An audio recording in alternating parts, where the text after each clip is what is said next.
అక్రమ నిర్బంధంలో చంపబడ్డ వాళ్ళు లేదా పోలీస్ కత్తులో చంపబడ్డ వాళ్ళు ఒక 2000 మంది ఉంటే అందులో 90% మంది దళితులని తేలుతారు.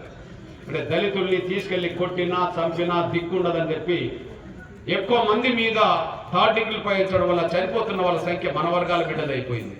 అంటే ఇక్కడ కనుక పోలీసులను వదిలిపెడితే, ఇక్కడ కనుక నిందితులు అనబడుతున్న పోలీసులను వదిలిపెడితే ఇంకా గోదావరిలో 4 జరగవని ఎందుకు అనుకోవాలి? తెలంగాణలో జరగవని ఎందుకు అనుకోవాలి? రాష్ట్రంలో ఆంధ్రప్రదేశ్లో జరగవని ఎందుకు అనుకోవాలి? అంటే ఇక్కడ మనం వదిలేమనుకో ఇంకా జరుగుతాయి కదా. ఇక్కడ వదలొద్దు, ఇంకొక దిక్కు జరగద్దు. ఇక్కడ వదలొద్దు, ఇంకో దిక్కు జరగద్దు. ఇక్కడ వదలకుండా ఉంటే ఇంకో దిక్కు జరగకుండా ఉంటాయి. ఇక్కడ వదిలితే ఇంకో 10 జరుగుతాయి. ఇక్కడ వదలకుండా ఉంటే బయట జరగడం తగ్గుతుంది. ఇక్కడ వదిలితే బయట జరగడం పెరుగుతుంది. బయట జరగడం పెరిగితే ఎవరు బలవుతారంటే 190% మంది పోలీస్ కస్టడీలో బలయ్యేది మనోళ్ళే అని రుజువు అవుతుంది. దేశవ్యాప్తంగా సమాచారం అట్లే ఉండేది. దళితులు ఎక్కువ మంది పోలీసు కస్టడీలో చనిపోతున్నారని చెప్పి. కాబట్టి ఎందుకైనా ఈ కేసును వదలొద్దు, ఇంట్లో ఎవరున్నా వదలొద్దు అని చెప్పి ఎంఆర్పిఎస్ నిర్ణయం తీసుకొని ఆ లక్ష్యానికి అనుగుణంగానే మనం ముందుకు సాగుతున్న విషయం మనం మర్చిపోద్దాం సైన్యంగా కోరుతున్నాను. ఇక్కడికి వచ్చిన వెంటనే ముందు నేను ఇంటెలిజెన్స్ డీజీని కలిశాను, విజయ్ కుమార్ గారిని. అది మీకు సమాచారం ఉంది. ఇక్కడికి వచ్చిన 48 గంటల్లోనే ఇంటెలిజెన్స్ డీజీని కలిశాను. సార్, మీరు ఈ విషయం మీద సమగ్రమైన సమాచారం తెప్పించుకోండి. మాకున్న సమాచారం ఇది ఈ అక్రమ నిర్బంధం. అతనికి కేసుకు సంబంధం కూడా లేదు. దీనివల్ల మీరు ఒకసారి ఆలోచించి డిపార్ట్మెంట్కు గవర్నమెంట్కు మీరు చెప్పండి. తొందరగా ఎవరైతే ఇందులో బాధ్యులో వాళ్ళందరినీ సస్పెండ్ చేయమని చెప్పండి అని చెప్పి ఇంటెలిజెన్స్ డీజీ చెప్పడం జరిగింది. ఆ తర్వాత డీజీపీ గారిని కలవాలనుకున్నప్పుడు ఆయన రాయ్పూర్ వెళ్ళడం జరిగింది. ఆ రాయ్పూర్కి వెళ్తున్న దశలో మరో సంఘటన జరిగింది. ఆ సంఘటన ఏంటంటే ఎస్సీ జాతీయ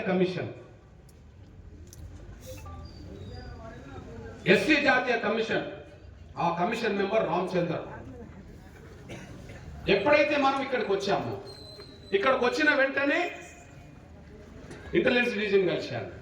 ఇంటెలిజెన్స్ డీజీని కలిసి వచ్చిన వెంటనే ఎస్పీ గారిని కలిశాను. ఎస్పీ గారిని కలిసిన వెంటనే నాకు అర్థమైపోయింది, కొన్ని సాక్ష్యాలు వెలుగులోకి వస్తున్న విషయం అర్థమైపోయి ఇవి బయటికి రాకుండా ఉండడం కోసం ఒక వ్యవస్థతో దీన్ని కంప్లీట్ చేసుకుందామని చెప్పి ఎస్సీ జాతీయ కమిషన్ తోటి వెంటనే విచారణకు అమ్మను పిలిపించుకున్నారు. ఎస్సీ జాతీయ కమిషన్ వెంటనే అమ్మను విచారణకు పిలిపించుకున్నారు. ఎవరు పిలిపించిండ్రు? కమిషన్ పిలిపియలే. కమిషన్ పిలుస్తుందని చెప్పి తేదీ తీసుకొని పోలీసులు అమ్మని తీసుకెళ్లారు. అక్కడ మనం అప్రమత్తంగా లేకుండా పోయినాం. అమ్మని పోలీసులు తీసుకెళ్లారు. వాస్తవానికి ఎస్సీ కమిషన్ విచారణ ప్రారంభిస్తే ఎస్సీ కమిషన్ నుంచి కలెక్టర్ నుంచి మొదలుకుంటే ఎంఆర్ఓ వచ్చి సమాచారం ఇచ్చి వాళ్ళు తీసుకెళ్లాలి. పోలీసుల మీద వచ్చిన నేరం పోలీసులు ఎట్లా తీసుకెళ్తారు? పోలీసుల మీదే మన నేరం ఉన్నది. పోలీసులు మనం అన్నాలు ఎట్లా తీసుకెళ్తారు? రెవెన్యూ డిపార్ట్మెంట్ తీసుకెళ్ళాలి. కానీ వాళ్ళు ఏం చేసిండ్రు? ఎస్సీ కమిషన్ తో వెంటనే మమ అనిపించుకోవడం కోసం అమ్మని తీసుకెళ్లి మాట్లాడారు. అమ్మ ఒక్కతి నిలబడ్డది. అన్న నేను ఆ ఫోటో చూశాను. అమ్మ ఒక్కతి నిలబడ్డది. ముందు పోలీసు వాళ్ళందరూ ఉన్నారు. ఎస్ఐ పోతాడు, సిఐ పోతాడు, డిఎస్పీ పోతాడు, ఎస్పీ పోతాడు, అక్కడ అడిషనల్ డీజీ భగత్ కూడా పోతాడు. ఆ సమాచారం ఫోటో నాకు వచ్చేసింది. వెంటనే నేను అలర్ట్ అయి నేను రామచంద్ర గారికి ఫోన్ చేశాను. అన్న, కేసు విషయం ఏమైంది? మీ దగ్గర విచారణ జరిగింది కదా అన్న. పెద్దగా ఏమి లేదు, ఎస్ఐ నేను మందలించి వదిలిపెట్టానన్నట్టుగా మాట్లాడినా అని చెప్పడం జరిగింది. ఎస్ఐ మందలించినట్టు కూడా వీళ్ళు చెప్పారు. అంటే ఒక హత్య కేసు, ఒక తీవ్రమైన అక్రమ నిర్బంధం పెట్టి చంపిన కేసును మందలించి వదిలిపెడతారా? ఇది న్యాయం కాదని చెప్పి ఆయనకు నేను స్టోరీ వినిపించాను.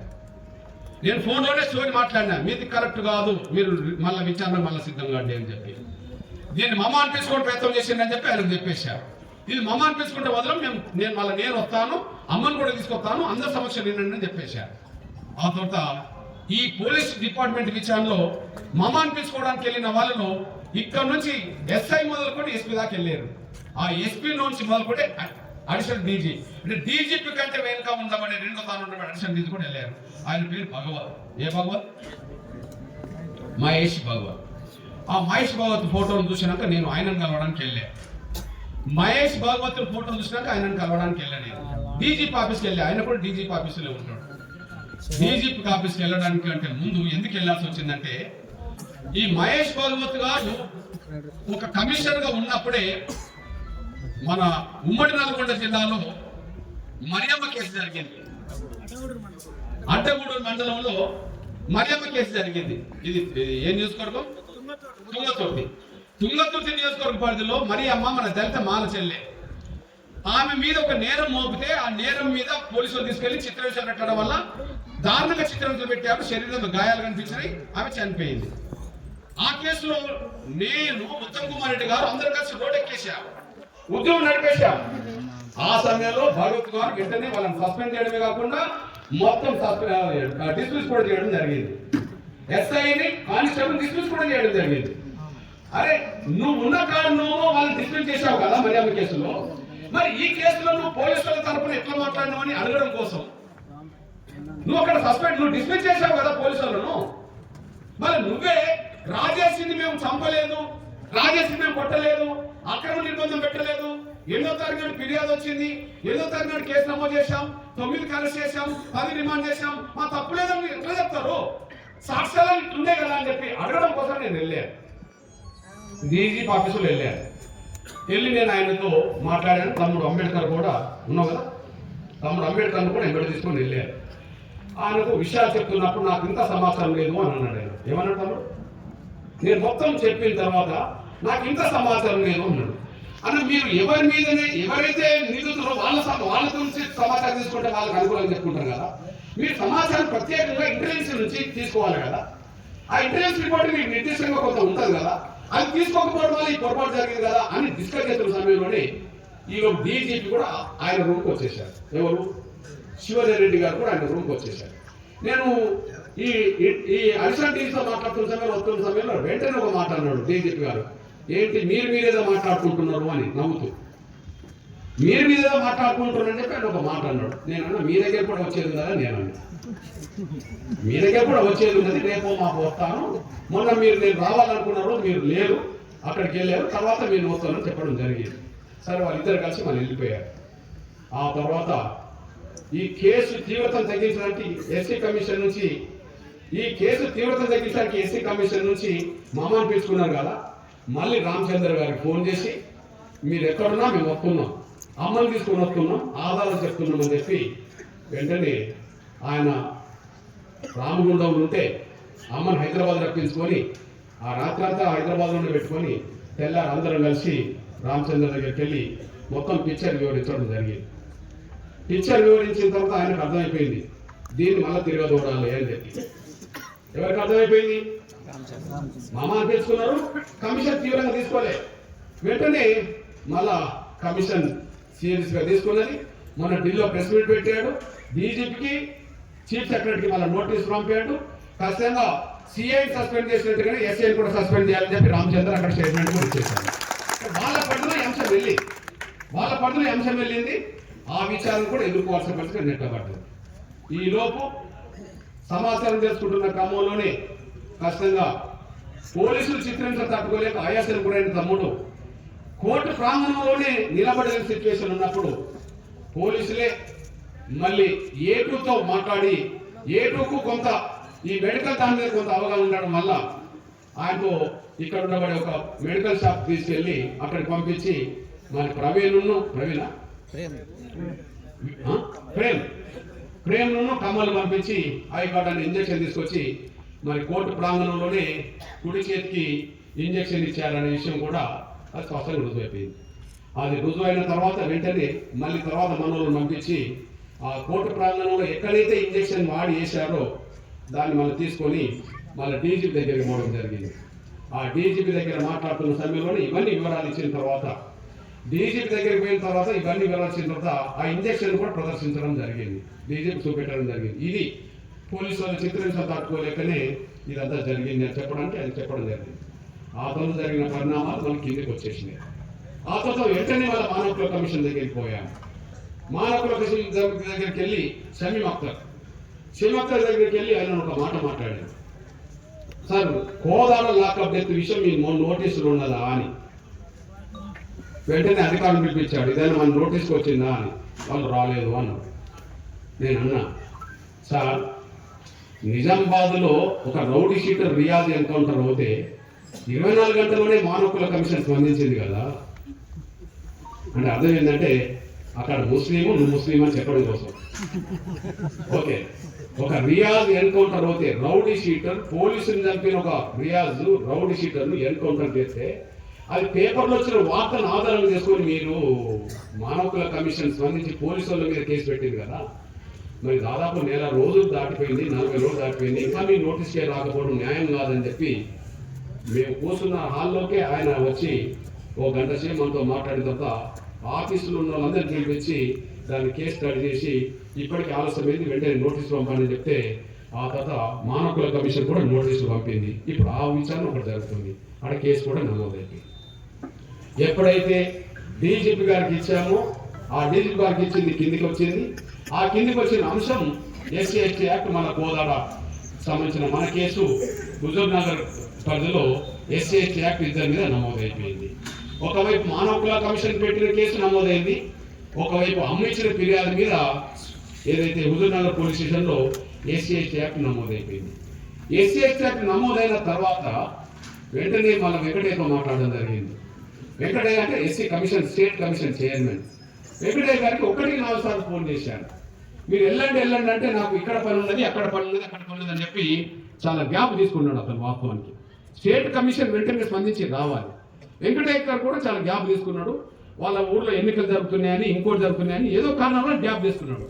నేను వెంటనే ఆ కమిషన్ చైర్మన్ తర్వాత మెంబర్లు ఉండబడే ఉమ్మడి నల్గొండ జిల్లా తమ్ముడు కూడా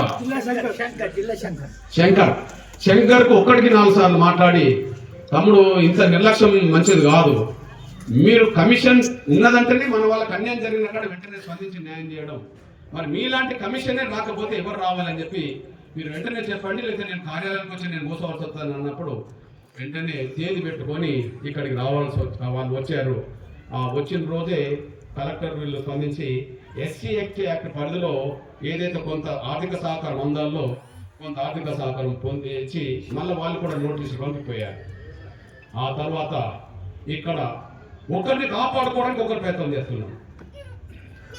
ఇక్కడ ప్రధాన దోషిలో నంబర్ 1 దోషి ఎస్ఐ, నంబర్ 2 సిఐ, ఇందులో తప్పేం లేదు. నంబర్ 3 డిఎస్పి, నంబర్ 4 ఎస్పీ కూడా. నంబర్ 4 ఎస్పీ కూడా ఎట్లా ఎస్పీ, ఎట్లా డిఎస్పీ, ఎట్లా సిఐ, ఎట్లా ఎస్ఐ? ఎస్ఐ ప్రధాన దోషి. ఎఫ్ఐఆర్ ఫిర్యాదు రాకముందే అరెస్టుకు కారకుడు ఎస్ఐ, చిత్రహింస చేసింది ఎస్ఐ. ఇంకా అదో ఇదో సిఐ రాజేష్ మీద సానుభూతి ప్రదర్శిస్తూ A2 మీద కోప్పడ్డాడు. అరే నువ్వు చేయబట్టి అమాయకుడు నిరికించావురా, నువ్వు చేయబట్టి అమాయకుడు నిరికించి ఆయన ఇబ్బంది పెడుతున్నావు, మీరు ఒప్పుకుంటే కేసు అయిపోతుంది అని చెప్పి వాళ్ళు A1 A2 మందలించారు.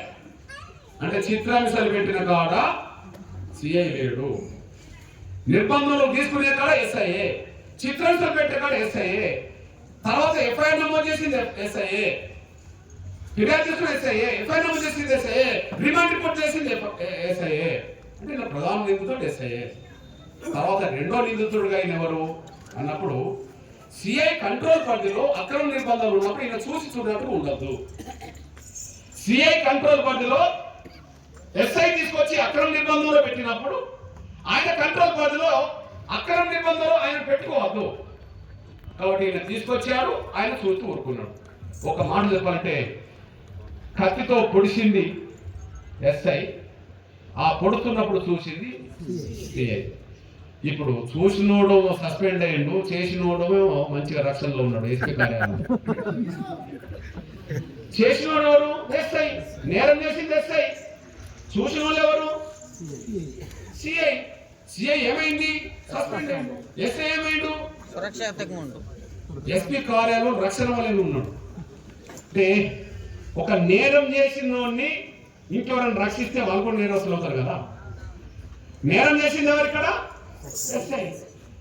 నేరస్తులు ఇప్పుడు కాపాడుతున్నది ఎక్కడ? ఎస్పీ కార్యాలయం. అంటే ఎవరు కాపాడుతున్నారు? ఎస్పీ కాపాడుతున్నారు. నిందితుల్ని కాపాడే విషయంలో ఎస్పీ అయినా ఎస్పీని కూడా వదలం. ఈ రాత్రి ఎందుకు ఉంటాం? మనమే చూస్తున్నాం. ఒక మర్డర్ కేసులో ఎవరైనా ఇరికితే ఆ నిందితులు తప్పించుకొని ఎవరి దగ్గర షెల్టర్ తీసుకుంటే షెల్టర్ ఇచ్చిన వ్యక్తిని కూడా అరెస్ట్ అవుతారా లేదా? ఇప్పుడు ఎస్ఐకి షెల్టర్ ఇస్తున్నది ఎవరు? మరిగా ఎస్పీ కార్యాలయం. అదే నిందితునికి షెల్టర్ ఇస్తున్నది ఎస్పీ కార్యాలయం అయిపోయింది. ఈయన సస్పెండ్ చేయడం ఏంటి? అటాచ్ చేసుకోవడం ఏంటి? అటాచ్ చేసుకోవడం అంటే అర్థం ఏంటిది? ఎక్కడ కాపాడుకుంటున్నారు? ఎస్పీ కార్యాలయం కాపాడుకుంటున్నారు. ఒక నేరస్తుల్ని కాపాడే ప్రయత్నం ఎవరు చేసినా వాళ్ళు కూడా నేరస్తులు అవుతారు. సెక్షన్లు మారుతాయేమో, 302 ఈయన మీద పడుతుందేమో, లేదా వీళ్ళు కాపాడినందుకు ఇంకో సెక్షన్ పడుతుందేమో. కానీ ఎస్ఐని వదిలే ప్రసక్తి ఉండదు, కాపాడితే ఎస్పీని కూడా వదిలే ప్రసక్తి ఉండదు. భవిష్యత్తులో ఎంత దూరమైన పోతాం కానీ ఎవరిని వదిలిపెట్టే ప్రసక్తి మాత్రం ఉండదనేసి మీరు మర్చిపోవాలి. ఈ నేపథ్యంలో మీ అన్నగా చెప్తున్నాను, వాస్తవానికి సిఐని సస్పెండ్ చేస్తున్నప్పుడు వాళ్ళు ఏం ఆధారం చెప్పారు?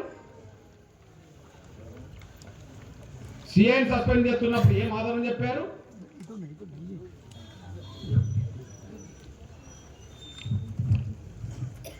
సిఐని సస్పెండ్ చేస్తాం ఏం ఆధారం చెప్తున్నారు? సిఐని సస్పెండ్ చేయడానికి ఆయన పర్యవేక్షణ లోపం అంట. ఏం లోపం? పర్యవేక్షణ లోపం. ఓకే, సూపర్వైజింగ్ లోపం. నేను అంటున్నా, ఎస్ఐ నేరం జరుగుతుంటే ఈయన చూస్తూ ఊరుకోవడం పర్యవేక్షణ లోపం అవుతే, సూపర్వైజింగ్ లోపం అవుతే, మరి డిఎస్పీ కూడా సూపర్వైజింగ్ లోపమే కదా. ఇక్కడ డిఎస్పీ లేడా? ఉన్నాడు. కానీ డిఎస్పీ సూపర్వైజింగ్ కింద రాడు. ఎందుకు రాడంటే ఆయన రెడ్డి కదా. ఇక్కడ డిఎస్పీ ఎవరు? నేరం జరిగినప్పుడు శ్రీధర్ రెడ్డి.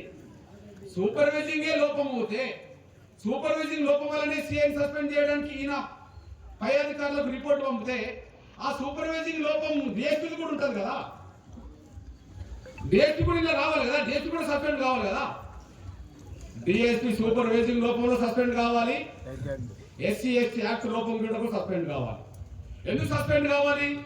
మీ బిడ్డగా నేను చెప్తున్నా, ఎస్ఐసిఐ నా బిడ్డ చావుకు కారకులు అని చెప్పి 18వ తారీఖు నాడే అమ్మపై ఫిర్యాదు చేసింది. 18వ తారీఖు నాడు ఫిర్యాదు చేస్తే ఆ ఫిర్యాదును తీసుకోవాల్సింది ఎవరు? డిఎస్పీ. తీసుకొని ఏం చేయాలి? ఎస్ఐకి రాయాలి, ఎస్ఐకి రిఫర్ చేయాలి. వెంటనే కేసు నమోదు చేయమని చెప్పి ఎస్ఐకి రాయాలి. కేసు నమోదు చేయమని చెప్పి ఎస్ఐకి రాకపోతే ఎస్సీ యాక్ట్ సెక్షన్ 4 ప్రకారంగా అతను కూడా నేరస్తుడు అవుతాడు. ఇక్కడ డిఎస్పీ రెండు రకాల నేరస్తుడు. పర్యవేక్షణ లోపం ఉన్నది. కోదాడ డిఎస్పీ కదా.